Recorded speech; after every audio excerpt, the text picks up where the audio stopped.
Nos encontramos en el barrio de Gualey, de Atomayor, donde hay 2.500 personas quedadas atrapadas en sus hogares. Hay gente que no ha podido salir de sus hogares por cosas materiales, pero las cuales hay varias personas en varias casas. No se sabe si habrá ahogado. Hay personas en las azoteas, en todas las azoteas, incluyendo mascotitas, animalitos, y la cual el pueblo de Atomayor, el barrio de Gualey, la rotonda de Gualey, está atrapado entre el río y la Cañada. Que por favor, si todavía hay visibilidad de mandar un helicóptero lo más rápido que pueda, que lo mande al excelentísimo señor presidente, porque está lloviendo y sigue lloviendo. Y hay más de 2.500 personas.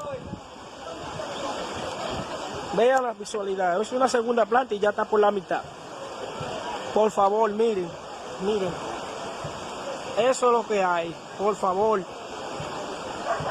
Allá hay vehículos atrapados también.